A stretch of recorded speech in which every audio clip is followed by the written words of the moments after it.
What were your key like lessons learned if you had to bullet point them? And then what advice would you have for like someone that's younger that might be getting in the industry that might not have the patience that we had in our generation?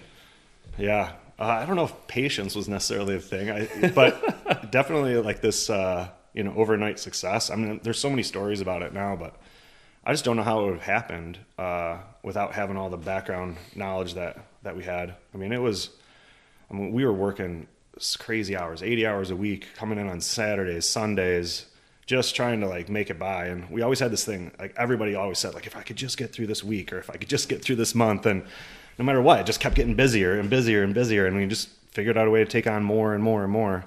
But as far as like success, I guess you really have to find something that you like. And I don't know if you really can determine that without knowing what you know, like when you're 25 or 30 or 35. If you get lucky enough where you find something that you're passionate about when you're younger, yeah, I'm sure it's a pretty easy path to success. But I don't know if I would have been able to get to where I'm at now without that like first training program of that first 7 years of my career with that company. So building 900 homes a year, those are probably more entry-level production type homes. What were the lessons and key takeaways you had from that role, managing stuff at scale, overseeing that many projects that were beneficial, that enabled you to carry over into the luxury construction business? Because I know a lot of younger guys would love to go into building luxury homes, but you got to build the right foundation first before you can succeed in that space.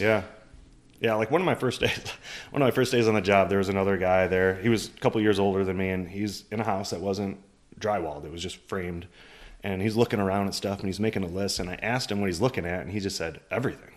And I didn't know what that meant. But, I mean, there's just so much that goes into building a house and getting the quality to where it needs to be. That was a big thing. Right in the first couple of years was all the technical training. They sent us away to out of state for training. We had meetings every week where we'd come in for like a tech training at somebody's site.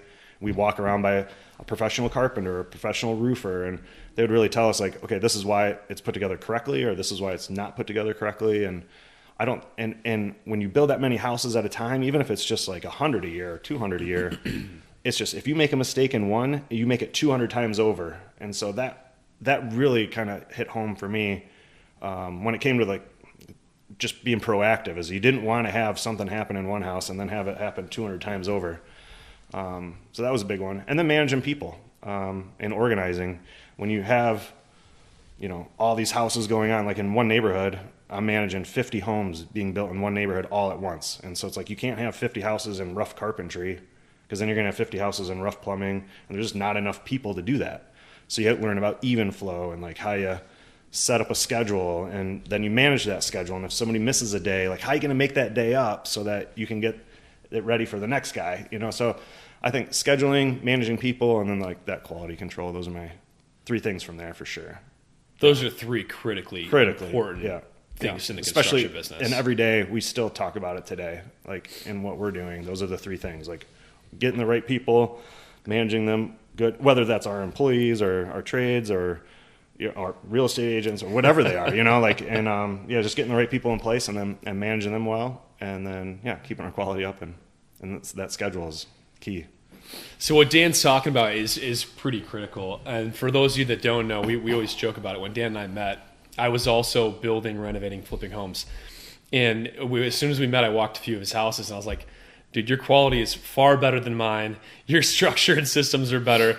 I was doing a pretty good job on the design and the marketing and sales, but the quality construction, the amount of detail that goes into it. That was a great meeting that we met up at the city. I remember that. We did. Yeah. And I was like, we can have some fun, have some synergy here. You're a better builder than I am. And it was good. Sell and design stuff well. So yeah, definitely.